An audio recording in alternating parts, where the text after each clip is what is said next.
What's going on, guys? Welcome back to another episode of the Natty Boys Podcast. I'm WayneGAINS, your host, and I'm here with my co-host, Dirk Emmerich. Say what's up to the people. It's a What's up, guys? very special episode today because we got our first guest on, our Team 3DMJ member, our teammate, Bryan, WNBF Pro. BRYAN LEONG. There we go. How's it going, guys? What's up, man? What's up? I'm super excited to have you on, man. I'm not gonna lie. This is the first, and I hope you feel special because this is the first guest we had on. I'm super excited to be here, man. Like we've been talking off camera for months now, and we're finally making it official. Hell yeah, bro. Hell yeah. And unfortunately we couldn't have Bryan on because time zones are crazy, right? We were trying to do this last week. Actually, we were supposed to get this filmed last week, but yeah, whatever. We're here now. Yeah, we were able to match time, times. So yeah, man. Let's talk a little bit about yourself. Tell them a little bit about yourself for the people that are watching that don't know. Yeah, who you are. So the name is Bryan. I am a criminal barrister in Hong Kong. But then I'm also a WNBF pro bodybuilder. So I started training when I was about 16, 17 years old in high school with my buddy. And we started doing a bit of powerlifting for quite a few years when Omar Isov was the biggest thing on YouTube. And then I met Bert in 2016. So I got connected with him and we did a show in 2017 for Men's Physique. And after that, I kind of did my own thing for a couple of years, did more powerlifting. And then right around 2020 to 2021, I connected with him again to see if there is a possible way to do a Muscle Mayhem prep. And we did that in 2022. So here we are now. Yeah, won his pro card in 2022, right? That's when it was? Yeah, 2022. Yeah, last year. Yeah, that was sick. That was sick. You guys got to look up those pictures from the Mayhem. That was crazy. That was when you got your pro card, right? At the Mayhem? Yeah. So won the overall, and that's where I get the card and a sword. Bro. So yeah. When did you start training? You started training when I was like 16, 17. Oh, okay. So it was right around like 2011 or something like that. Okay. Yeah. Oh, damn. Yeah. Well, before we wanted to talk about the bodybuilding stuff, but before we get into the bodybuilding stuff, let's talk a little bit about younger Bryan. Like let's talk a little bit about your upbringing. Like what's it like because you're from Hong Kong, right? Yeah. Born and raised. Like what's born and raised. Yeah, what's that like, man? Like the typical Asian parenting. So tell them about that. They don't know. So, I know. Yeah, so I was more of a pianist than a bodybuilding throughout my life. So I did piano since I was like 6.5 years old and been doing that for well over 10 years. So that's basically my life during that time. I was doing my school and I would finish school, I would do tutorial school, and then I would do piano lessons for hours and then come home and sleep. And that's basically on repeat. Wow. And that's like a glimpse of Asian upbringing for you there. Yeah, for sure. So you're good at playing piano. 10 years, 10 plus years? I'm quite decent, yeah.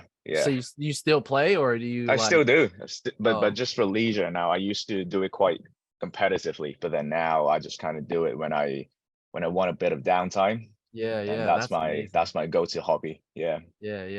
So you grew up in with both parents?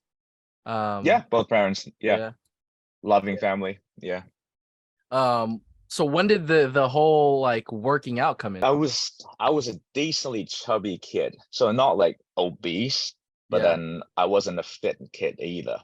But then right about like 15, 16, so there is a gym in our school that's only for athletes that competes in track and fields. And my buddy and I were just really curious what's in there. So we just sneaked in once and we saw, oh, there are all these equipments right there. Let's just start doing everything. And we just start going in and pretend to be an athlete. And they would keep asking us, oh, which category are you doing? Which kind of sports are you doing? We just always lie about it.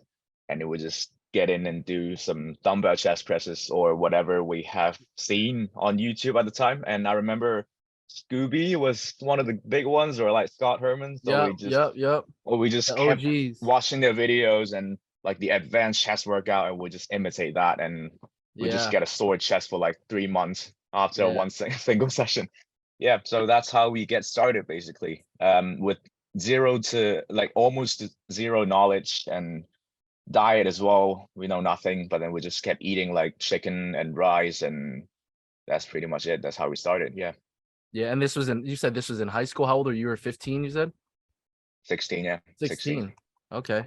Yeah, Okay. At yeah. what Like age did you bro start getting split. into bodybuilding Uh, or like power actual powerlifting? Right. powerlifting. I started when I got into uni in the UK. Oh, okay. So yeah, I started doing some 5-3-1 because I signed up for a powerlifting meet. I couldn't just not train for it. So I signed up to a 5-3-1 like a couple of months before the meet, and I did pretty well in my first meet.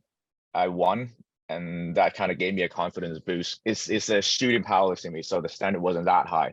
So I was glad that I could win, and then that basically got me quite into the sport for quite a while. And as you know, when you get into the sport, the results and the gains is quite rapid. So you'll Yeah. be squatting from one plate to like 3 plates in a couple of months, and the instant gratification is quite high at the time. So yeah, that was quite enjoyable for a couple of months. Um, Actually, I continue that sport for 3 more years, but then I would say I'm quite reckless with my training. So my body got pretty banged up at one point. So I had to switch back to more of a hypertrophy workout for years after. Yeah. Mm, okay. So let's kind of match timeline. So you were 16 when you first started working out. When Yeah. you got to college, you started getting into dabbling into powerlifting. What age was that? Like Yeah. 17, 18? 18, and I graduated at 2021. Yeah. And then you were just powerlifting 21 and years then old. right. And Yeah, then yeah, I kept on powerlifting for quite a bit, but then I always sneaked in a bit of hypertrophy work or like pump stuff after yeah. the powerlifting thing. So I wasn't following anything too rigid for powerlifting at one point. So I would just say I would work up to a heavy single or heavy double, and then I would start doing I would call them accessory work at the time, but then it's basically bodybuilding stuff without me knowing. Um, Mm-hmm. yeah, so that's how I used to train for quite a while. Mm.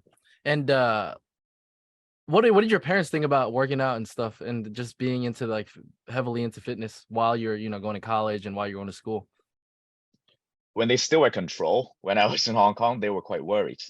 Like they Yeah. didn't want me to get into the gym room to hurt myself. But once I left Hong Kong and I was on my own, um, they kind of saw that how happy I was when I was winning meets and just having my time at the gym. So they're quite supportive and encouraging at this point. Even Okay. now, they saw they went to see my show last year, and they were really happy to see me up there. Oh And yeah, especially they, when they came to America yeah, with you?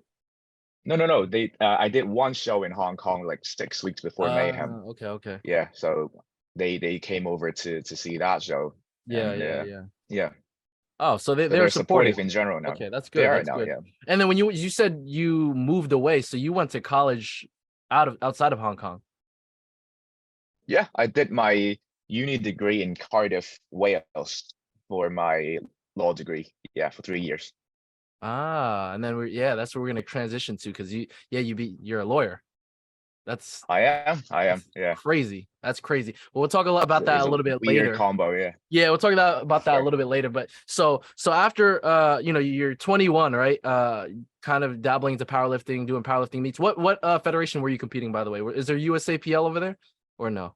No, it was just so the one I did in uni, it was just a student federation thing. It's called Oh, that's what you MASS, said. Mass. Okay, Yeah, okay. so we just got a bunch of UK universities together, and we just compete against each other.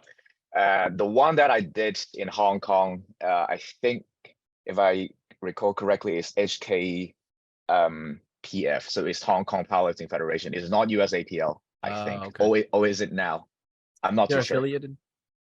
I think they're affiliated Okay. affiliated now. Yeah, yeah. Okay, okay. And then so you're 21. Shoo, you graduated college, right? And then now you're Yeah. going to study law, right? Is that was No. So the way it works in the UK is we don't do any general study in a university. We go straight to law. So I basically Oh. graduated my law degree at 21 years old. Oh, And wow. I came back to Hong Kong for, let's say you call it a year of qualification course Okay. and a year of shadowing people, you call it, and then I qualify as a So lawyer. by Yeah. 22, you're already practicing law No, in 24, oh, 23, 24. 24. Yeah. Okay, Yeah. okay. Okay. Yeah. And that's cool, man. That's what I wanted to get to too now. Like what is it like being a lawyer? Like, how do you balance everything? My take on that is there is no balance. Like there is nothing. Like you would try to achieve a work life or hobby balance, but then you're just setting yourself to failure because Mm, at one point one thing is going to take priority. So let's say at that time right. work is the most important thing. You need to be okay with you, or you need to expect that gym is going to take a toll. And I Mm, think that the biggest thing about people setting themselves to failure is they have unrealistic expectation. They was trying to say, okay, for an entire year, I'll focus on work and gym together, and I'll try to progress everything at the most maximal way possible. But then at one point, they're just going to realize that, oh, one thing is going to fall down, fall short, and then they're going to yeah. get disappointed and they're going to bash themselves for the failure. But then I think the main thing is you got to know how to. It's like training blocks, right? You got to have different phases. So let's say Oh, wow. for last year, like 2022, I I intentionally took a bit of time off work during June and July just so I could focus a bit more on bodybuilding. But then I Mm-hmm. basically ate the cost of that. So when I think about how to compensate it, I basically front loaded my work during the first half of my year when I was prepping. So that's my priority during the prep is work. Uh, And then when I got the chance or the time to take some effort or load off work, then I can focus on bodybuilding. So I could fly to US to compete without having to worry about work too much. So I that's think that's how mm, you balance it. Is you don't balance it. Is you just take priority at certain point of the year. right. Yeah. But it seemed like you kind of had a plan, right? Like you kind of front loaded all your work during the beginning of prep Yeah, and I had to. I had to. Otherwise, yeah, it would have been a mess. And I right. just didn't want to commit to something. Let's say I would say I want to do Mayhem in July, but then pull out in May because of work. I don't want to do Yeah. that. So Yeah, it's yeah, yeah, better yeah. to plan ahead so that I know what I was getting myself into. Right. That's amazing. And then you ended up like, all right, you got your work done and then you came over here and just freaking clean sweeped Had the and then best became time WWE ever, pro. dude. Yeah, that's just Best like you time had, ever. and you got to chill with Berto. I saw you were at Oh Berto yeah, that for a was little bit. that was amazing. Yeah, Yeah. that's pretty sick. So yeah, Because I was Colorado. expecting to kind of live like a monk, like peak week or like 2 weeks before a show. I was just expecting to be as stationary as possible at his place and doing nothing but eat and train. But then I went over and we did kayaking. We went to shooting range. We did a bunch of cool shit. So Yeah, it's yeah, actually the yeah. best time hanging out with him, It's man. amazing, bro. Yeah, yeah, yeah. Let me ask you this before we start getting into that stuff, the bodybuilding stuff. What do you think Sure. is like the hardest part of like balancing, or not even balancing? Like, what was your I guess biggest roadblock? Just I guess yeah, balancing work and then just training and preparing for a bodybuilding show. I think it would have been a diet part if lockdown didn't happen Mm, because of COVID. So I was expecting. So I normally have to do client meetings and lunches with them. So imagine doing a prep when you have to constantly eat out. So like you can be good at eyeballing stuff, but oh, to a right, certain right. extent, right? So If you you were have to meeting eat out clients every at single day. restaurants, right? Yeah. So I Mm, had to do that or like drinks once in a while. But then right. I was quite happy that COVID and lockdown happened, so all those had to be put on pause, like all the social hangouts and stuff. So I could actually focus on the prep. So that was quite a relief. So I would say it could have been the biggest challenge for the diet part. But now I would say the toughest part is it's time management, really. Yeah. Yeah. Just Yeah. scheduling. Yeah. Yeah. Okay. Yeah. Yeah. Because my job is a little uncertain. So it's not like regular 9 to 5. So you just gotta think ahead to see how you fit in the workouts without having to rush it too much. Like imagine you gotta do a quad focus leg day and you only have 45 minutes. That's just not gonna happen, right? Yeah. Yeah. Exactly. Yeah. Yeah. Especially with the intensity that you wanna have, I guess. Yeah. Yeah. How long are you damn, I don't want to be all over the place. Dirk, you want to jump in and start asking With some bodybuilding questions. yeah, getting to the Sure. bodybuilding stuff. Let's do that. Let's transition yeah, to let's do bodybuilding it. stuff.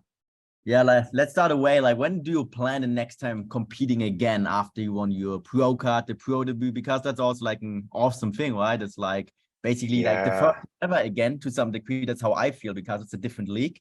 So when do you plan to do that? So the goal is to do Worlds in November next year. So that's the main goal. To see if I can hang with the top dudes.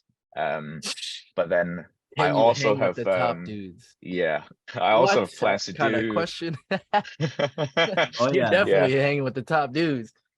We'll see about that, man. We'll see about Yeah. and I hope that they have a bantamweight class next time at Worlds. I hope so. Or They even didn't have it for this 2 years.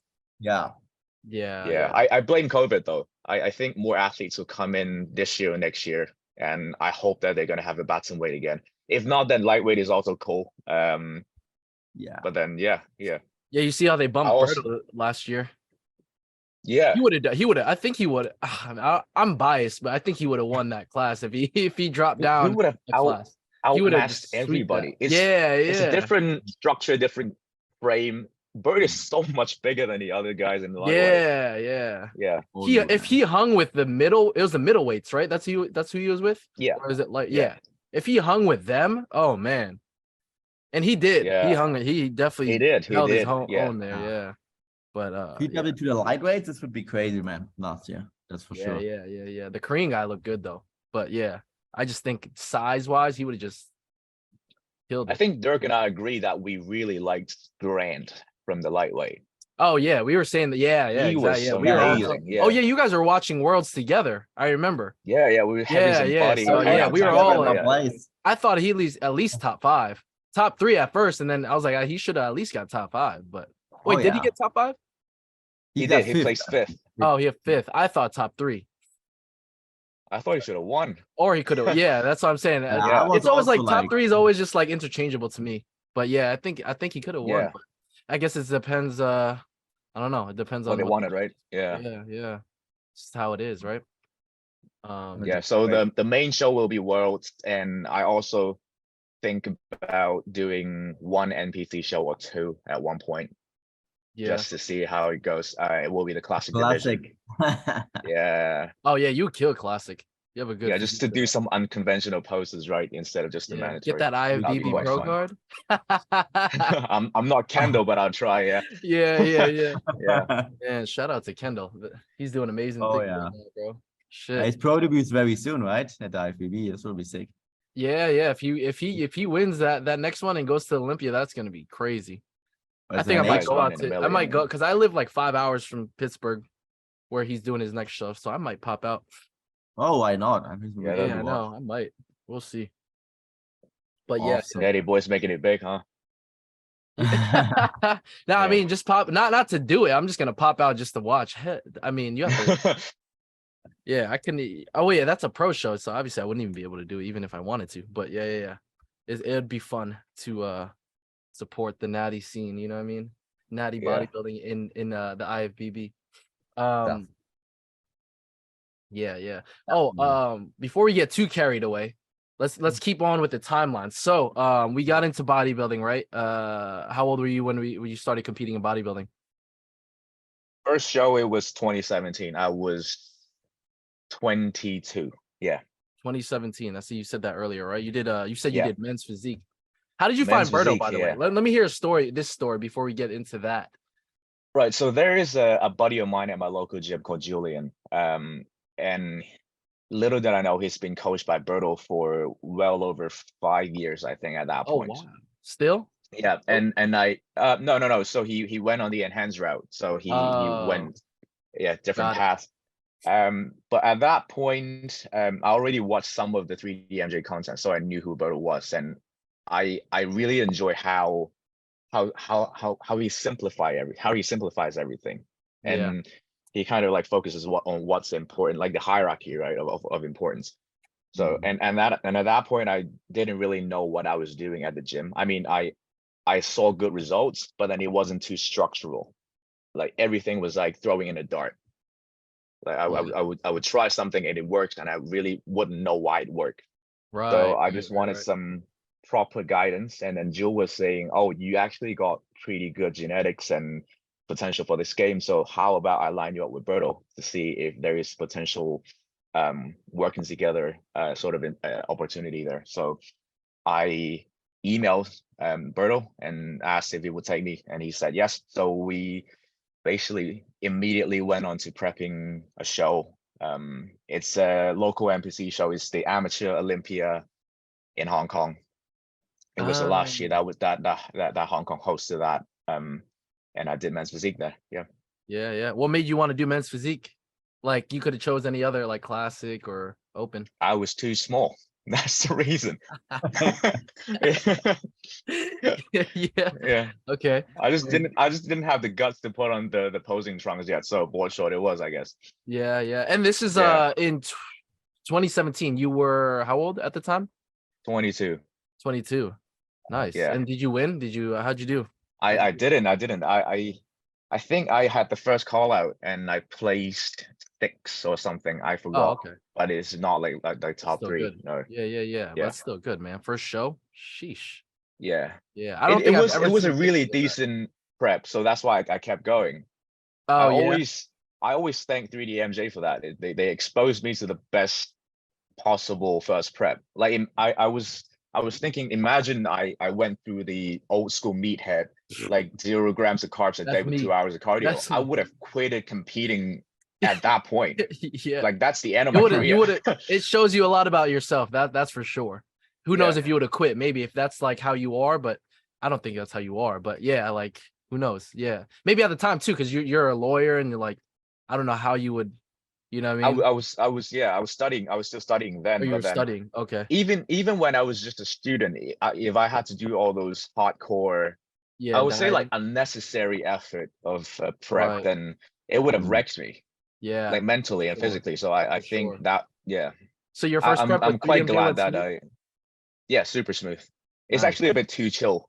Yeah, I you're was like, this is quite prep? paranoid about I was quite paranoid about the peak week, and then Berto just Yeah. said, "Oh, basically whatever I said on the sheet is the thing that's important, and whatever is not there is not important." So I was just focusing on the most minute detail, and I was like, "What about this? What about Yeah. that? What about that?" Yes, Yeah. so that got me a bit worried, but then Yeah. now this prep I'm a bit more. I know Berto a bit more, so then Yeah. we know how we work together, and it's way better. Right. So you're a Yeah. little bit more lax. feel like Berto tries to kind of make us chill out a little bit because I feel like we all have some type of like, I guess like neurotic like gene in us, I guess, when it comes to this We bodybuilding stuff. we But turn into a control freak at one yeah, point, and I think that's a necessary step, right? Like we want to be the best, and it shows that we care. yeah, for sure. Mhm. And so yeah, getting back, moving along. So 2017 happened. And then you took after that you only did Yeah, one show that season. one show, that's all. What was the journey after that? You said you got into powerlifting for a couple of years. A bit. So I was experimenting with everything, and back then I think I started getting exposed to Jordan Peters and the UK scene. So that's the training method that I ran with for quite a few years, especially the super high intensity top set, back offset kind of training. I really enjoy that because I think that it fits my personality of just going in the gym and be laser focused on minimal volume, and just go nuts. Because I think the gym is also the one place that I have a lot of fun at, and I can just put all my focus in a short amount of time. I saw great results there, but then later on that Berto pointed out that I started to change my execution because I was constantly trying to chase PR, and that's not a healthy thing. Mm. For In the what way? body What do and you mean also for change the progress. execution? Like on your squat, bench, and deadlift execution? You're Yeah, talking? so it's a lot of so not just squat, bench, or deadlift. I still did powerlifting related program for the big three, but then for the accessory stuff, I would do the high intensity top set, back offset approach. So for the change of execution, I would unintentionally shorten the range of motion for a dumbbell press, for example, or let's say on a hack squat, I would start to cluster the reps more. So I would rest more at the top without knowing. Then I would try to turn it into a rest pause instead of a straight set. Yeah. Just So so you week could by finish week, it I within the would PR on the sheet, on the paper, but then it's not really the same when you turn a set of 10 continuous reps into like 5 triples and try to make it a 15 rep set. Yeah, yeah. it's a little bit different. Yeah, definitely. Yeah. Okay. Yeah, and then so you were dabbling, were you competing at all, or no, you were just training, you just like I did powerlifting in 2019. Okay, so a couple I years broke later. the Hong Kong squat record. Oh shit. So that's my What was main. that? It was 227, and my weight class was like 85. 227. What is that in pounds? It's 500 pounds. Oh shit. Okay. Damn. Yeah. And what was your weight? You said 85. So it was my math. 180 It's something? about 180, 85 or 187, something like that. Yeah. Okay. Damn. Okay. So you broke the record. What was next after that? Went back into my normal training, just having some fun. I would still do squats, but then I stopped doing deadlifts because my back was having some issues. But then at one point, my hip wasn't happy when I was squatting heavy constantly, so I had to drop that as well. I think it just came down to how reckless I was with my training. Just I would legit fail. I would attempt a 95% of a 1 rep max, and I would do a max rep with it, and I would legit fail with that load, and I would drop the bar behind me. So that's how reckless I was. Oh, okay. Yeah. Wait, so who was coaching you at the time? Berto was definitely not coaching you at the time, huh? Nobody. Okay, I was self-coaching. I was doing my own thing. Okay. So you just kind of ventured off from 3DMJ and just like, let me just do my own thing and see what's out there. Yeah. Got you. Yeah. Who was there anyone that you looked to for powerlifting, I guess? Because you were kind of focused on powerlifting, it seemed like. Is there like someone that you were like watching on YouTube or So yeah, I looked up to one guy who's called Damian Pizzuti. So he's a really well-known squatter in the US. Yeah, and he would just do he would always work up to a single. It's kind of like DUP method. It's not like I would do 3x3 or whatever or percentage. He will always work up to a maximal 1 rep.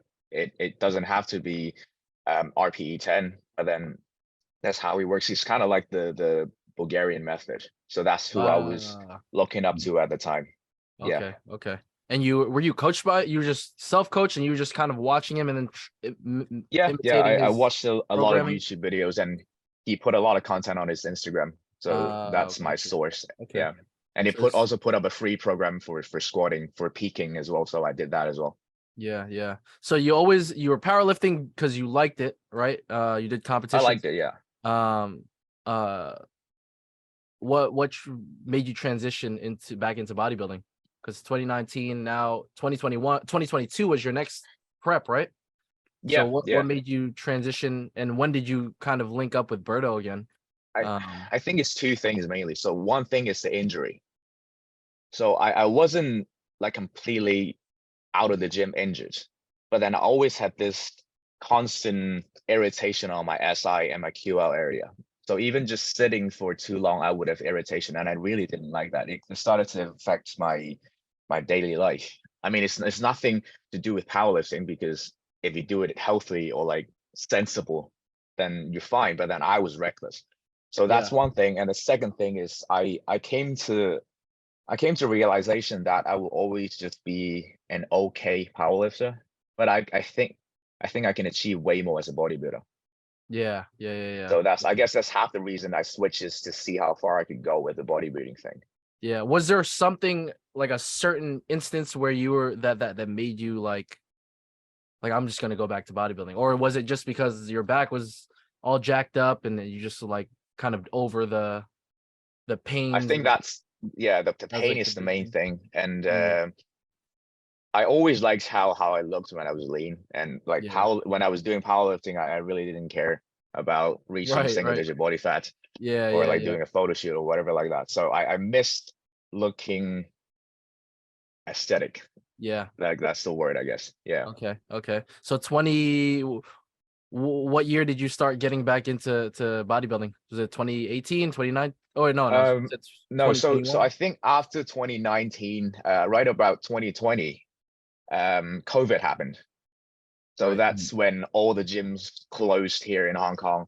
And I got basically minimal equipment, and I couldn't do like maximal loading on squat, bench, and deadlift because there's no weight. So I had Yeah. to use a lot of methods to keep the muscle. So if you can't keep the strength, at least you can do is to keep the muscle mass that you have.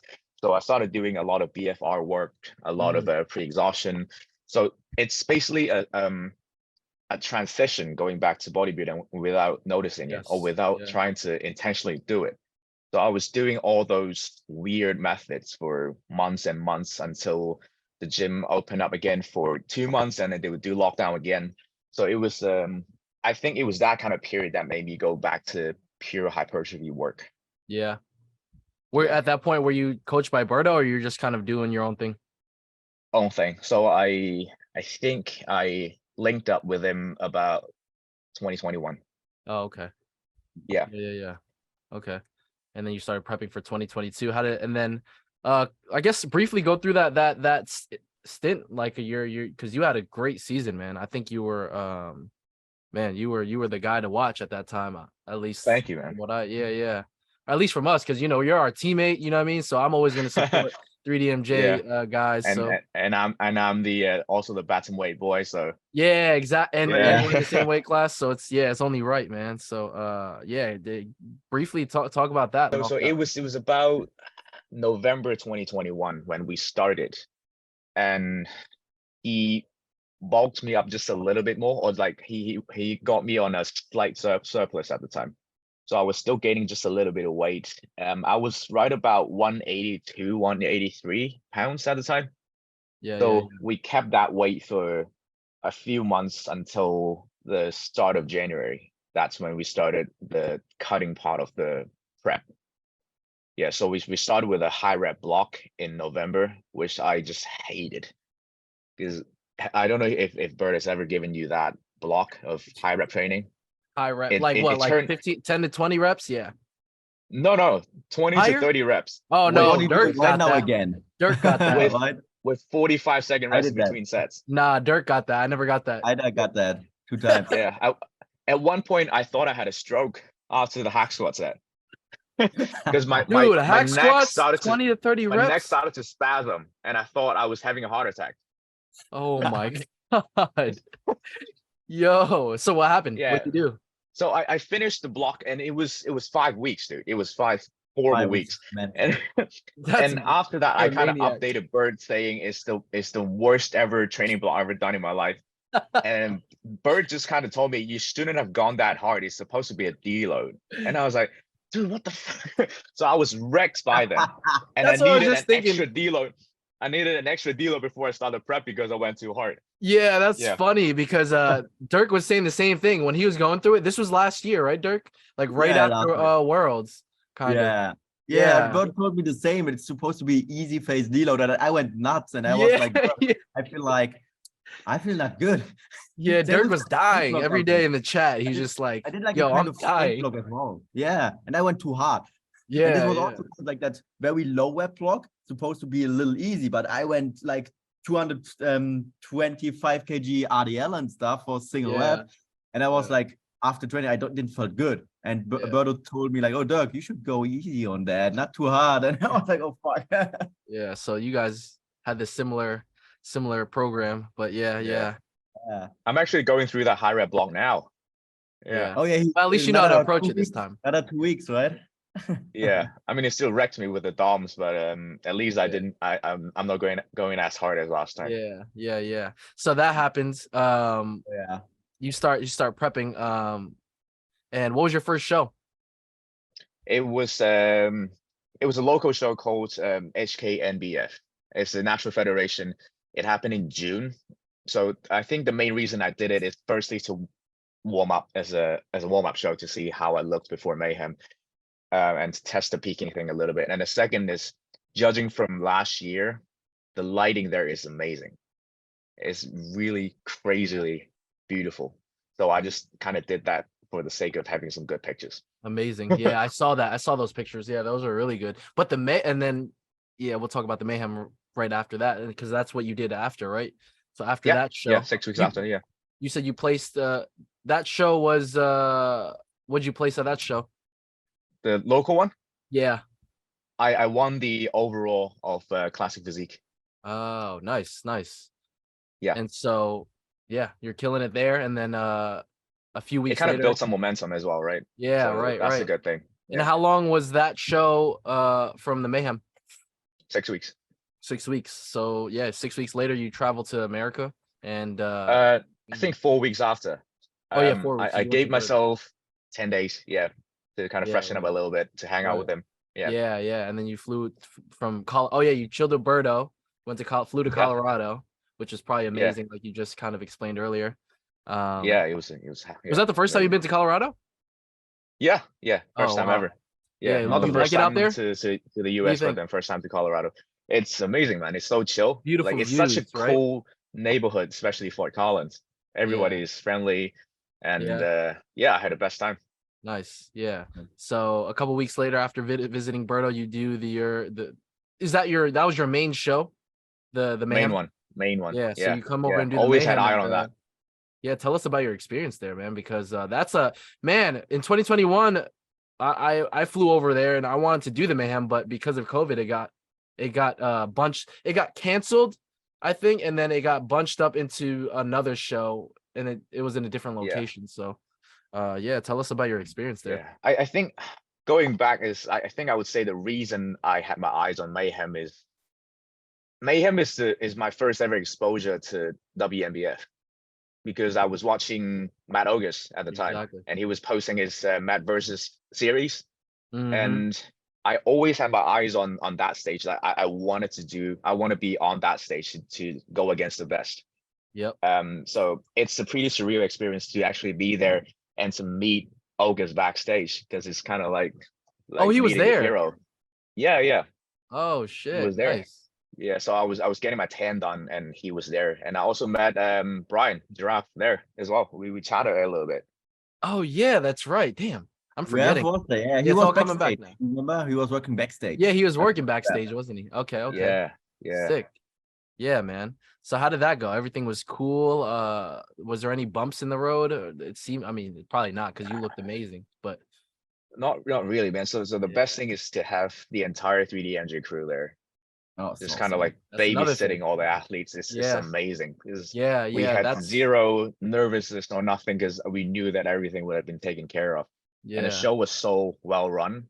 It's a straight format. So instead of a morning show, night show, they're just doing a straight run. I think that's really good. That's way better for the athletes. Absolutely. And the entire thing was amazing. I had the best time on stage. Posing went super well. And obviously I won the overall, which is the cherry on the top. Yeah, man. And you know, that's one of the most prestigious competitions for the WNBF, or at least for local shows. Is it a pro show? Yeah. There was a pro show there as well. Okay. Yeah. So that, but just in general, everyone, you know, I wanted to do that year too, man.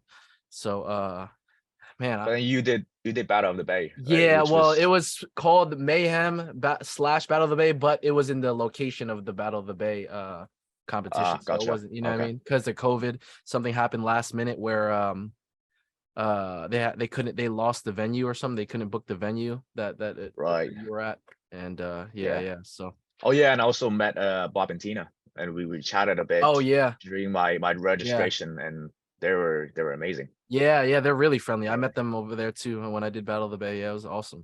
So Yeah, they're quite surprised that I went all the way from Hong Kong. And then yeah, yeah, we started our conversation there. is there WNBF Hong Kong or no? It is.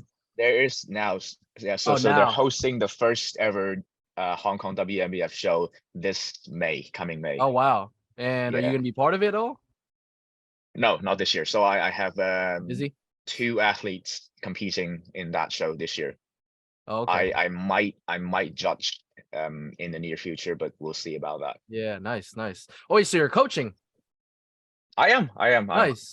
I'm dabbled into that a little bit now. And Nice, it's really nice. rewarding, actually. Yeah. Yeah, hell yeah. How you liking that? It's really good, man. So How do you find the time? So I do that on the weekend. And Oh, so I would ask them to send me footage of their training, and I would try to get back to them as quickly as possible on the day. yeah. So that's how I work during the day, during weekdays, and on weekends on a Sunday I would do the check-ins. Nice, Yeah. man. That's awesome. I love that. Yeah. So yeah. So you ended the season with a W. You got your pro card. Yeah. What's the rule with the pro cards? You have to compete within a year or something to keep your pro Yeah, card? so I think the official rule is to do it within 1 year, but then I think there is some leeway or some discretion for international athletes. Oh, okay. Yes, 2 years. Yeah. 2 years if you're international. Yeah. Okay, so you have to compete next year, even though that was already the I plan. guess. Oh man, Yeah, that's already the plan, man. you guys are making me want to do it next year. Yeah, so I guess if Giraffe Right. gets the card this year, he's gonna abide by the 1 year rule. He can't stay in his garage forever, right? Yeah. Yeah, right. And maybe if I get a pro card, Brian will be more inclined to come back. But I think it's more his life because he's in nursing. He's still in school, so Yeah, like makes he's gonna sense. be in nursing school next year. So, but yeah, man. So yeah, you're WNBF pro now. What does that feel like? How did that win? Like, what does that feel like? Like, I know Dirk knows because he won Worlds. But It's like, crazy, man. Because I was with Leo, the guy from 3DMJ as well, and that guy built like a tank. huge. His lower body was absolutely Huge. nuts. Yeah.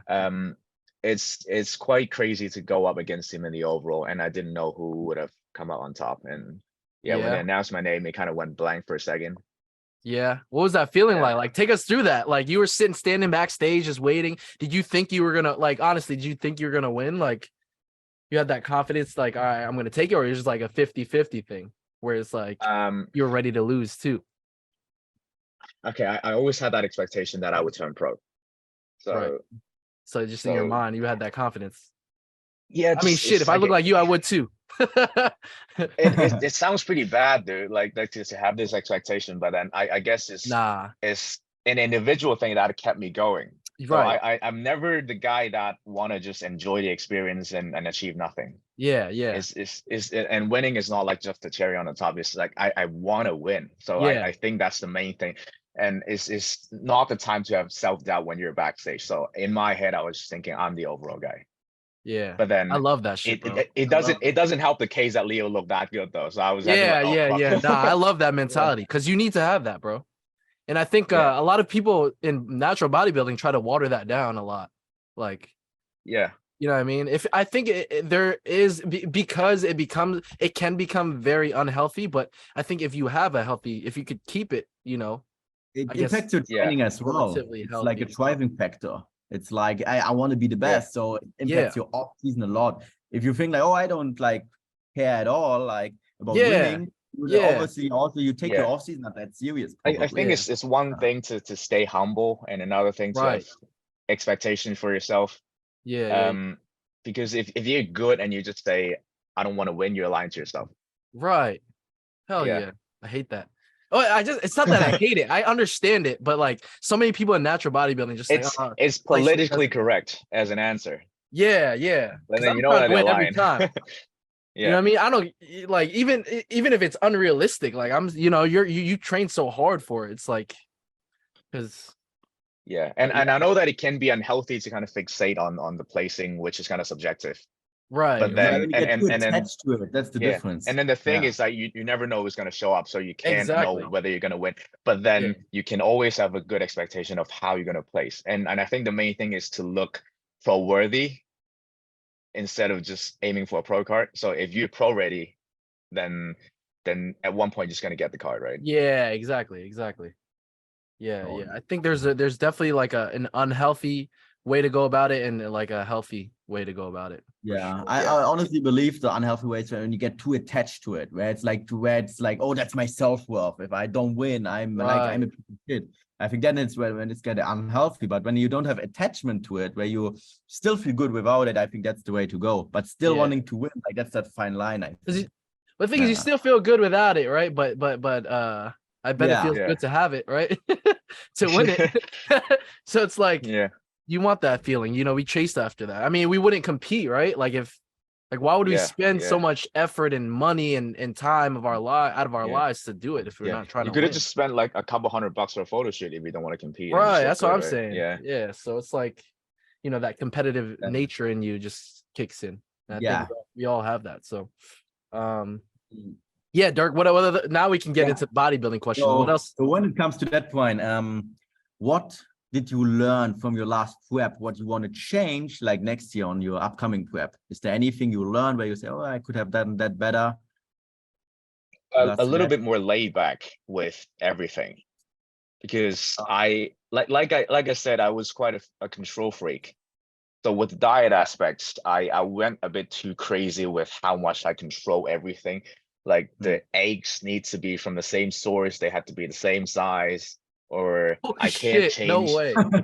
Dude, I wasn't joking, man. So So you bring a and I scale couldn't everywhere you went? yeah, pretty much it. I did. I never eyeballed anything.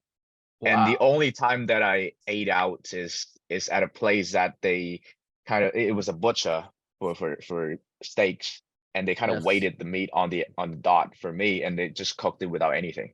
And they did it? Oh, that's I mean, perfect. it's a butcher, so they will weigh it, Oh, so you right, would buy true. it Yeah, by it's the a gram. butcher. So it's not really like a restaurant, is it? No, it's a butcher with a steakhouse attached to it, so it's Oh, perfect. wow.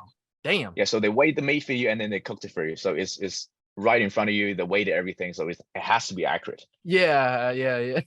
That's insane. That's perfect. That's the only Yeah. places you went out to eat. I think so, yeah. Yeah. Wow. I mean, no, I had a bit of sushi at one point, but then it wasn't any fun, dude. So I had to kind of deconstruct the whole thing, just to weigh the fish Yeah. and the rice. Yeah, I And I know. had to Trust me. factor in the vinegar on the rice, so I had to cut out some carbs as well. So it wasn't a fun, chill experience. It's more like the hassle. So Yeah. No, yeah. I feel you. Okay. Yeah. So I think coming next prep, I need to be a bit more laid back with things, and to be okay with the fact that there are a little bit of inconsistencies here and there anyway. Yeah, So you for don't have sure. to be that, because it kind of drove me crazy for a little bit. I mean, I kind of enjoyed how perfect everything was, because I was checking the boxes, like mentally it felt good. But then I guess from the outside, everybody thought I was nuts. Yeah. No, Yeah. I understand that shit, dude. Because I Yeah. think I was like that. I think we were all like that. Us three. Yeah, at some That's why we point. relate so well. When we speak, it's like we Yeah. all went through it. You know what I mean? Even during the off season, man, to some extent with training with stuff Yeah. like this, I was like Yeah. super like Took us a neurotic little about bit, right? To like everything. just Yeah. chill out. I remember Yeah. because we're all like we And were just in a group yeah. chat. We got to throw you in there, but we're just in a group chat. Like we just talk about this every day, pretty much. But Yeah. And Yeah. the cool thing is like you get better with results with being more laid back. And for me, like this is always my mindset. I want to have the best results. I don't care about like being like unnecessarily hard on myself. I just want to have the best results. And sometimes we have the Yeah. best results with leaning more back when it comes to off season, to everything, where we're not too like hyper focused basically. yeah. And that's like Yeah. sometimes we think, okay, when I'm hyper focused like crazy, I get the best results, but it's quite often the opposite, which is Yeah. comes with experience as Yeah. well, I think. So So what do you think you're gonna practice this time differently? Like you said, you're gonna be more lenient, like laid back. Like what exactly are you gonna Just practice? have more variety in terms of food choices. So instead of just sticking to like eggs and chickens, I can be adventurous and then have like salmon and steaks or whatever. Oh, Because I thought you were having steaks. I wasn't. Oh, I always was a bit hesitant upon having salmon and steaks because I thought that each piece would have different fat content, and I can't factor that in. yo, that's There's no crazy. way. Like even if you get like sirloin or You're something, right though. the Yeah, fat yeah, content yeah. is going to be different. Or like Yeah, salmon, like farm raised or wild, yeah, is going to yeah, be yeah. different. So Yeah, how yeah, Yeah. how the hell are you going to factor that in? Are you going to trust it? So yeah, I yeah. didn't trust it. So Like, I yeah, was just having the most plain diet ever. that's I mean, I was crazy. like for refeeds, I was having a bit of fun, like candy or like jam or cream of Right. rice, things like that. But then on low days, I kept it pretty simple. It's just Mm. basically chicken, rice, eggs, almond butter, and protein Yeah. powder, and that was pretty much it. Yeah. And how was your prep? Did you like, was it smooth or did you have any points where it just got really hard? Um, there was a slight hiccup the second month into dieting. So I guess like all bad things come in three, right? It happened. So the first thing is I think I got COVID. So I don't know because I didn't get it tested, but I got a high fever. So that was Mm. one. And the second was a week after I got a pretty severe allergy, like a food reaction thing to a sweetener, and almost had to go rush to the hospital. Damn. And how far out was this stuff? It was like 4 months out, so it's nothing close. And the Oh, third thing was I kind of tweaked my outer quad a little bit. Hmm. So that's the worst month, I'd say. Oh, all in And one the month? all within 2 weeks, dude. Oh my God. Yeah. Jesus Christ. Yeah, And I how got did a you little get, paranoid then. yeah, how did you get through that mentally? Because I know, especially like knowing your personality now, it's like it definitely took a toll mentally, huh? I needed some comforting from Bird, I guess. Just to Yeah, tell me everything's gonna be okay. Kind of like yeah, pat me on the back kind of thing. Um he just assured me it's so far out and it's just not gonna make a dent on your results. right. And him just Um saying that you just kind of ease your I just mental.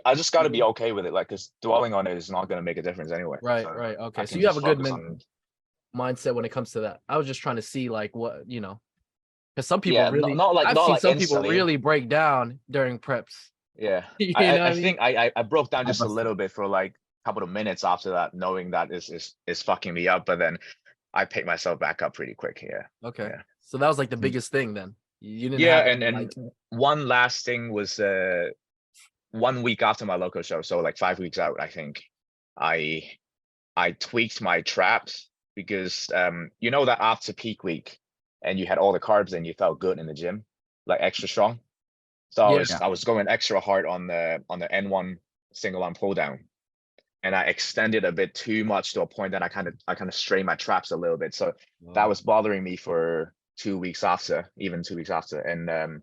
within that week, I also had to take a COVID vaccine. So I was quite worried that I would have some side effects from it, like fever or something, like 5 weeks out. So Oh no, that yeah. was another bit of a hiccup. But then I actually got nothing but like a sore arm from the vaccine. So that was a relief. Like, Yeah. Oh, um, nice, nice, and good nice. thing is next week will be way more smooth without COVID and all that stuff as well. Oh yeah, dude. Yeah. Yeah, so this will be good. And another thing, you plan also to get even leaner next prep, right? Than Yeah, last time. I mean, you are Bird tweaking said diet. at Mayhem with my Mayhem shape, I was still 5 pounds out from pro level condition. I was like, Yo, dude. Yeah, yo. yeah, Erdo's trying to make us turn into skeletons out here, bro. yeah. He said he said if I had gone for the extra 5 pounds, it would have wrecked me. Yeah, that's why I was So asking, because I feel like all three of us, Brian, me, and Dirk, had a stint in 2021 where it just got really fucking hard. I think Dirk was as lean as he could be, man. There's not an Yo, ounce of but fat. so here's the story. I don't know if you know about this story. Well, I said in one of the earlier episodes, but so I'm talking to Dirk like throughout this whole get ready too early thing, right? And before it happened, That's what before it made him started, famous, dude. yeah, before that started popping off, I'm talking to Dirk, right, through Yeah. chat, and like I'm like, yo, this guy looks amazing already, and like I'm asking him how he feels. He's like, I feel amazing. And then like a week later, his picture surfaces, and then that whole ready too early thing comes, and everyone's like, oh, he probably feels like shit. And then in my head, I'm like, he just told me he feels great, like he feels fine. And then And like you're maybe like, a Dirk, week why you later, lying to right? me? a week later, like I don't know what happened, but Dirk, remember you said like you started feeling it at some point. Yeah, like 2 3 weeks later. Yeah, Yeah, it was I crazy. like the hunger coming up. Yeah. Yeah. And I don't know if you dropped calories or anything, or it just caught up, or the mental I don't know. part I of it. think like at a specific point when you go below a certain body fat, that's like for me, it's like a switch where it's still I feel good, and then from one to the next moment, okay, now I really feel it. And that's like I even know where this point comes. It's like below 67.5 kg for me, where I exactly know now is that point where my body doesn't want to be here. Yeah. And everything above that, I feel fine. So it's really like not so gradually for me. It's really like a switch, which is a little weird. Yeah. What was the thing that you felt? Was it just food focus or? Low energy. I Tired. never did Oh, food right. focus so much. I think at the bare end a little bit, but it was mostly like just feeling like a zombie man, like doesn't want to move. Yeah. Like extreme low energy, basically. Also during Yeah. training, man. Remember, nearly fainting during training. That's why I was asking of you, Brian, if you had any experience like that, because I think we all did. Like it was. Yeah, I was completely fine right up to the local show, and I was thinking that's a bit too unrealistic to not feel anything, and I felt bad because I was I not lean enough because I felt so good. Yeah. It's almost a and mind fuck. then after the local show, I think a week in, I started to really feel it. So at that point, I think I just dipped below 150 pounds. I think that's the 150 mark, and I started to really feel it. I fainted once after I got out of bed because my blood pressure was so low. See, I that's what I'm tested talking it about. after I fainted. It was 90 and 40. It was so Oh, damn low. dude. Yeah, and like normally when you get up too quickly, you get the bit of like haziness Dizziness. and Yeah, that's a bit of exactly that. what I Yeah, was getting too. Yeah. and normally it's gone within 2 seconds. Yeah. So I just didn't think too much of it. Like normally, if I just stand still for 2 seconds, I'm good. Yes. But then at Exactly. that point, I did the same thing, but I just ended up on the floor. That's 2 seconds after. Oh, fuck. He woke up on Yeah. the floor. Oh man. So you did have like, yeah. That's what I was trying to. Those are the stories I wanted to get out of you.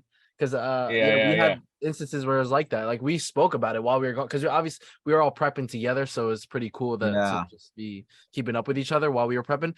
And I feel like we all had that experience where you just get out of bed and we're at it, literally pass out. Yeah. Like going Or to like because we're even getting out of bed because we even drank so much water that we need to pee middle All of the the night. time. or like even hyperextension. After doing that, I had to not move for 2 seconds because I knew that I was gonna faint. Yeah, I had the yeah. same. Yeah, to the point where Literally. people came to the gym to me asking me if everything is all right. Because at the Yeah. gym, honestly, after hyperextension, I was a little like this. Yeah. Like I think that's like the necessary evil, right? Like once we get into that body fat Yeah. level, our blood pressure is like that low, then we just got to be careful every time. Everything we at do. the gym, especially, I feel, especially during training, man. Yeah. Any more questions, Zerk? Let me think. We got to the off season. How are you going about this right now? Oh yeah, Like right. Let's talk about your off off season specific goals for muscle groups or specific like ways how you change maybe your off season compared to before prep. I know for me, like my training style changed a lot during prep, but I now also apply in my off season. So that's a good thing. Yeah. So how are you going about? Right. So I think my weak point from the show is my quads, my back, and a little bit of my arms. It's like so basically everything. So that's the so that's the main focus for this off season is to bring out my quads and my back. I mean, my back came up quite a lot, I would say, from these few months. Just from so there are some intensity techniques that Bert gave both me and Dirk. So it's the partials that kind of challenges the lengthening position after you've done with the main set. And also just the execution of everything. So I never could connect that well with my back structure, with all the things that happens back there. Right. So I never felt my lats when I was doing the lats, or I never really felt the upper back doing anything. And once I started focusing more on the execution to see how everything works, like if you want to work your lats, then you focus more on the shoulder flexion thing, and you don't row it, but past your torso. You're right. Then right. after I started doing all these things, I started to connect way better. The pump was better. I got DOMs after, and I was seeing results pretty imminently. Mhm. So that's one thing. Also the execution thing and my mindset towards how to come about a set differs compared to previous years or even during the prep is I'm less aggressive. I'm still aggressive. Like, if you see me Yeah. train, I still have like my I training love partner watching your slapping me in the training back. videos, bro. Gets me Yeah, hyped. my training partner got bruises on his palm during prep when he was slapping my back because my back got not that much fat on, so I was like slapping a wall. Yeah. Jesus. So it's still intense, but then I'm not as reckless anymore. So I won't try to explode too much out of a stretch position. I will. I'll say my execution and my skill towards grinding a rep is better.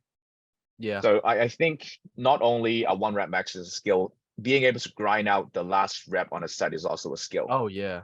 Keeping Like composure at that, right? you can think that you're failing a rep, but then if you maintain that form and you're trying to grind out for another second, you will probably get it.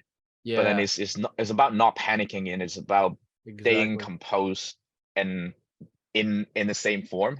So I think Mhm. that's another thing that I practice a bit more during this prep, and I see good results from it. I'm still a little bit more reckless with my stronger body parts, which is my chest and my shoulders, but then Yeah. I'm trying to change that as well after this mini cut. Yeah, man. For Yeah, so sure. it's a constant learning curve. Yeah. Yeah, for sure. Yeah. Yeah, man. That's a skill, Dave, definitely. And then when lower volume comes into play, because you can make that much more out of a web and the set and everything. Yeah, Dirk's good at that. I like watching your guys' videos. They're just like because when you post it's like raw training clips, right? So Yeah, sure. I like to I think that's document one it. thing I'm trying to learn right now, like trying to just keep composure when on the last, like, 5 Like, reps when it gets really yeah, hard, you know what I mean? totally. And And that's where not the point giving where up. most It's people like, like super technique. yeah, it's like finding that, like, because the thing is, I mean, Berto probably puts RP for you guys too. So I'm trying to figure out RP really with certain movements. And Right. like, because most of the times I How just always shoot it. how do you know what I mean? how do you gauge it? And that's what I'm trying to learn right now. That's why I'm trying to learn because certain movements I understand it, right? Like for squat movements, I kind of understand like what's failure because I've been there. But Yeah. for things like for me, things like back movements, it's tough. It's Yeah. tough to like kind of That's gauge. like what helped me the most with back movements is like keeping the joints locked in and everything, like really trying to keep everything locked, and even the pauses can help. And if I keep everything like stable, I can really feel like, okay, now it's like an RP of 8 or 9 Yeah. or 10. Yeah. Yeah. But how do you to his Helps a lot. question, to your question, how do I like determine like RPEs? Like I think I mainly just feeling it. Like getting like bringing myself to actual failure and then knowing what that feels like. Right. Yeah. And then gauging it by that. But that's just so like because you see how the people in the UK train, they train fucking like just like you. So I So always wondered. would you gauge your RPE during the first week and just forget about RP and try to progress after, or you always think about RP week by week? I think of oh yeah, that's a good question. Because well, so for me personally, I think that I just work with week by week Me too. RPE Right. because Yeah, me it could too. be different So, on the day. Like some weeks I feel great, you know what I mean, and some weeks it's just like it feels different, and that's like the most difficult part for me right now, just trying to figure that out. And then on top of the whole mental thing, because I tore my hamstring like a couple months ago. So How's during that now? Is it better? yeah, it's better now, but just in the back of my head, it's just like I'm yeah, still that's kind of yeah. easing up, and then it doesn't help that I'm dieting too, right? While I'm trying to Right. recover. So like I just whenever it feels, because some days it'll feel funky, like when I'm squatting or when I'm doing any hip dominant stuff, like or hinging, it feels Yeah. funky, like my hamstrings, and I can't really determine. I can't tell whether if it's like just like a cramp or something, or is it just like, or am I about to tear something? You know what I mean? It's Right. and in the back of my mind, it's like, damn, I don't want to get hurt, so I just kind of with some of my lower body movements, especially the hinging movements. That's the most difficult part right now for me. Just But playing safe a little bit now. yeah, I kind of almost play it safe where I push myself, but I definitely leave a couple in the tank. But it's so hard. I don't know. How do you guys kind of go about that?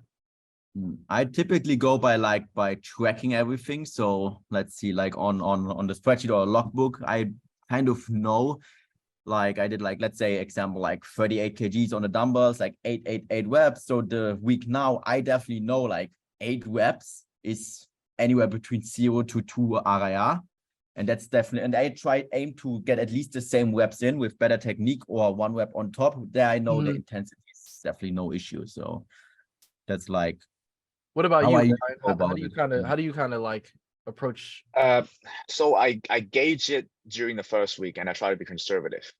And I think the main thing that helps me a lot is to follow what Bert asked me to do, is to do as much continuous reps as possible. Yes. True. And not rest too much at the top. Because if you, let's say on the hack squat, you rest 3 seconds, you might be able to get another one. And you rest another 5 seconds, you might be able to get another one. So it's a never ending set. And your RP, so let's say you do 10 continuous reps and that's your RP 9. Yeah. You rest for 2 seconds and you do that rep. That rep might be an RP 8. Yeah. True. You rest again, that might be RP 7. So you can drag it on. I mean, it's extra volume because it's close to failure. Right. But then you're driving yourself to the ground with you won't be able to recover week by week because and you're setting yourself to failure for next week. So there's no way for you to match it or even surpass it if you're not resting more than what you did last week. So I'm doing more continuous reps now, and I know that because hack squat is such a knee flexion dominant movements. There's not much help apart from that. Yeah, exactly. Whenever my quads start to shake, then I know is an RPE. Right. That's little things like that I pick up too. That's why for squat it's easy, but for like other movements, it's a little bit tough for me. Yeah, back especially is tough because you back is really tough. Have a little bit of momentum and then you can get another rep out. Exactly. But then I think Dirk and I were talking about how to make it better is to sort of intentionally slow down the first inch off the concentric. Like accelerate. And then you accelerate it. Then you can sort of minimize the momentum that way and try to keep the form in check. And I think that's a better thing for me to gauge RPE, is to make sure everything is under control. And do you have like some sort of tempo when you guys train? I don't count stuff apart from the 3-second pause thing that I had to do for quite a while. Suck. I think that my eccentric is usually quite slow. It's not intentional. It's not I'm trying to make a 10-second eccentric out of it. But then on a hack squat especially, is I want to make sure the first rep with my eccentric, I'm controlling every single inch to the stretch position. I just don't want to dive bomb into it. Yeah, right. Risk injury, and also for sure you're not getting the most out of the eccentric. So it could look like it's a 6-second eccentric, but then it's not like I'm trying to slow it to the max. Yeah, you're not counting. It's just how you kind of perform the movement with control. Yeah, that's how I feel the best as well. Because I think also sometimes that if you dive bomb into a hack squat, you might miss the rep because you will misgroove it and your heels will come off the platform and then you fail that rep. Yeah. But then if you control it all the way down, then you can sort of reverse it back up and it feels way better. Right. So there's no exact tempo when you guys kind of do any movement. It could be different from rep to rep, right? Control. As long as it's controlled. Same. Okay. Cool. Any more questions? I think we go into our last little segment. If you don't have any more questions, Dirk. The fan questions. So I asked people on our Instagram page about questions to ask for you. So we got quite a few for you. Hold on, let me pull it up real quick. All right. When are you gonna shave off the mustache? All right, here's the first one. You have it up, Dirk? You wanna Let's start. Yeah, give me 1 sec. Are you natty? Oh, you caught him. I am. So What's on his mind while he's in the 3-second pause at the bottom of the hack? Nice. It's basically me trying to recite the quote that if I survive this, I'm gonna kill you, Bert. That's basically it. Yo, the You 3-second keep- holds suck, man. Oh yeah. It felt like forever because it's Really? not like you don't count 1, 2, 3. You're trying to make it as legit as Whoa. possible. So you just start doing the Mississippi count thing. Yeah, exactly. One misses, Yeah. 2 misses, 3 misses. Boom. I do 1, 1, 1, up, 2, 2, 2. Yeah, Even I slower. asked the French guy to count it for me, and that was a nightmare. That helps. That helps. I see that. You get your spotter to count it for you, because then sometimes in your mind you're just trying to get it done. So it's like you might rush the timing of it. Because he was counting really quickly. He was doing 1, 2, 3, 1, 2, 3, and I was looking at him. I said, "How about you do the Mississippi thing?" And he didn't understand a single word I said. Oh, So God. I said, "Okay, so if you want to count really accurately in French, what will you do?" And he just looked at me. He said, "I'll do un, deux, trois," and I was like, "That's not it, dude." That was a mistake. So yeah, so I just asked him to count as low as possible. That's how we did it. All right, what's the next one? We got like 6 more, right? Thoughts on cardio in an off season, type duration. Thoughts on cardio? Off season. I think if you reached a certain age in your life, then maintaining some sort of cardio throughout the whole year is probably good. So it's just for cardiovascular health. You can just do a little bit of an interval work on a bike. So let's say what Bert is doing. I think it's just for general health. But if you're still young, I would say minimize your expenditure during off season so that you don't have to add that much in during prep.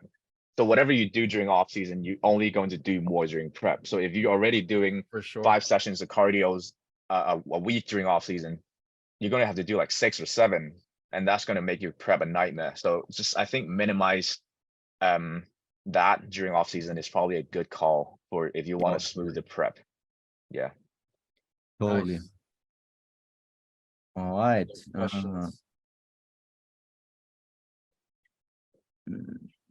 How do you go about mini cuts? So it's going to be a short, aggressive, efficient caloric deficit. So I was eating about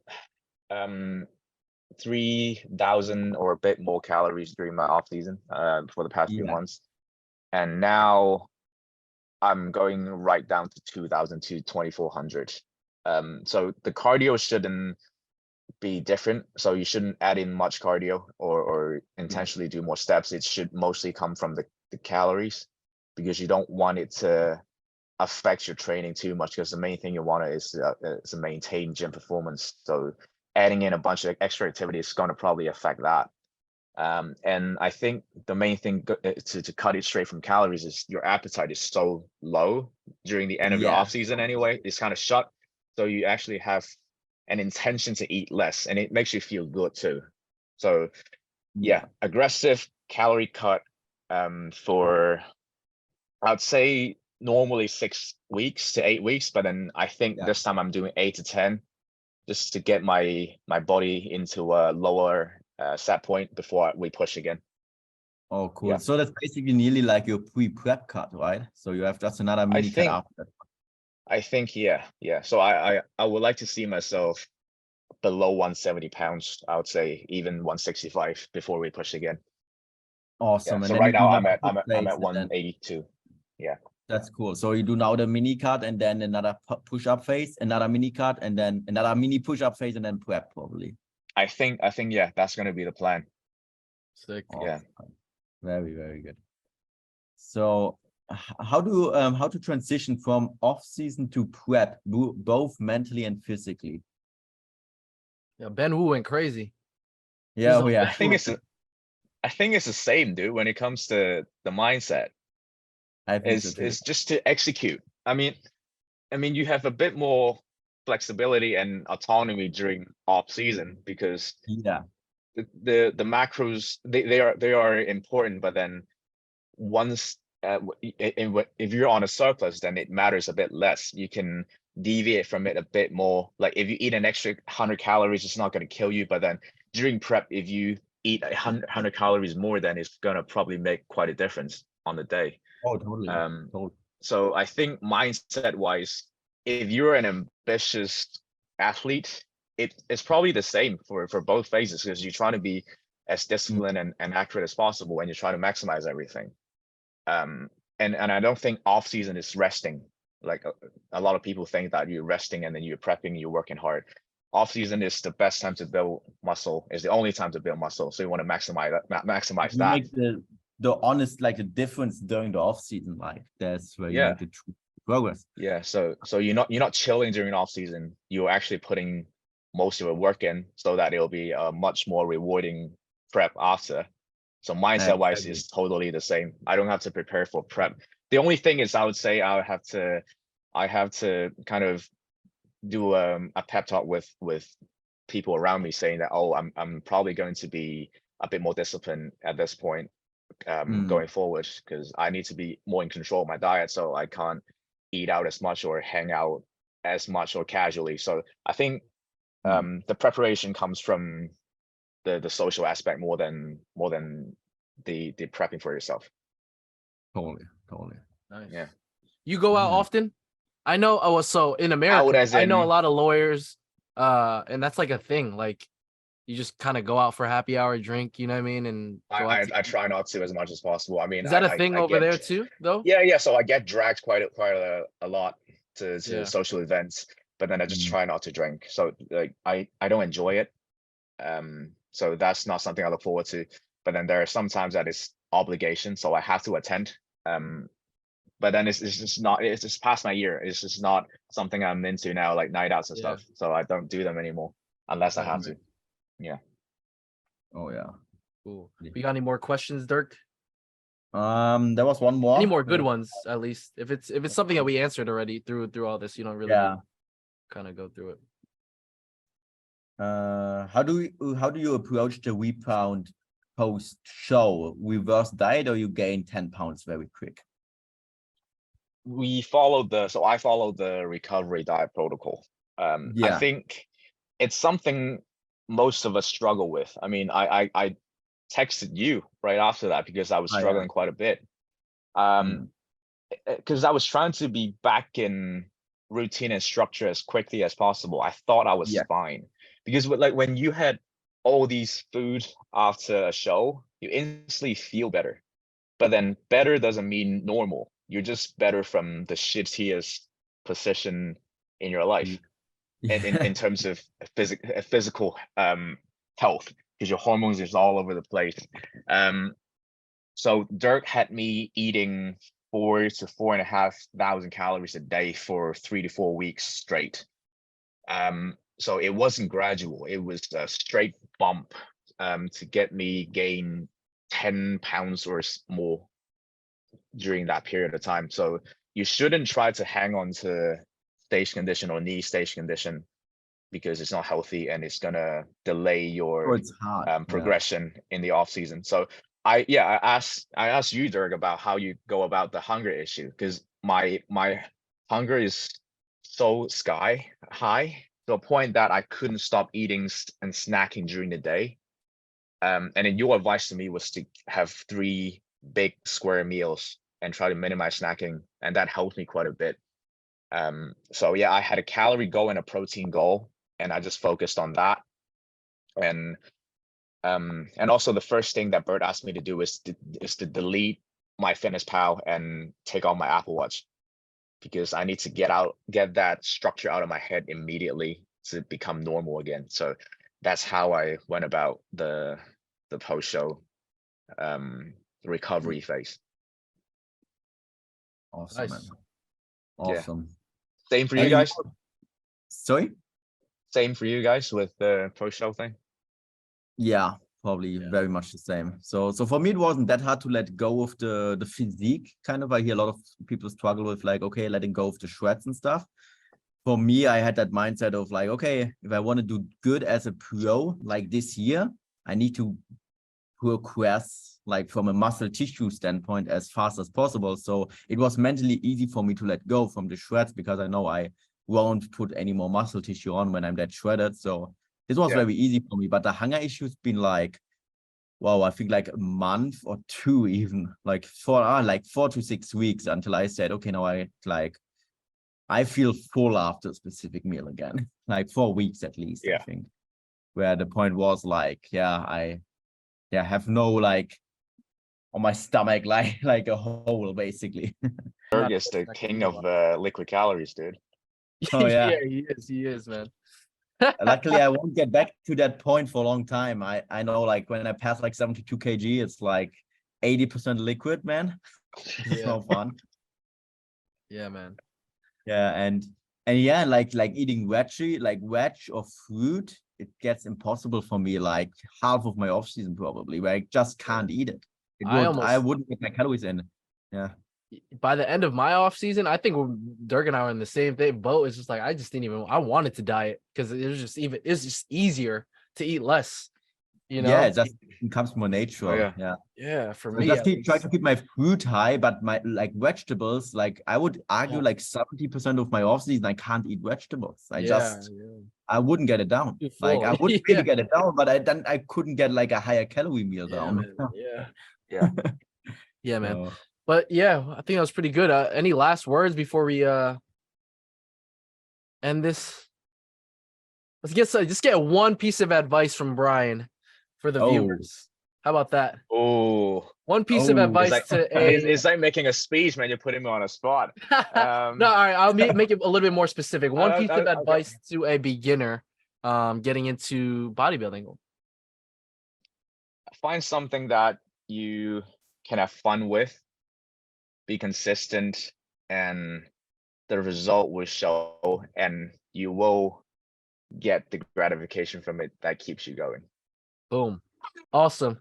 Hey, where can they find you? Tell everyone that's watching this where they can find you, Brian. You guys can find me on Instagram. The account is BRYAN KBLEONG. And whatever your questions, you can shoot me a DM and I'll try my best to answer your questions. Awesome, man. Pleasure having you on, man. Our first guest. Thanks for having me, man. Great show, man. I think we covered a lot too, so it's cool, man. Natty Boys podcast. We cover my whole life, man. Yeah. We're out of here, man. Peace. Yeah. All right, let's get a thumbnail real quick. So I don't know how you want to pose, but I'm gonna do like a little. Should I just show my 3D shirt? Huh? Yeah, do that for sure.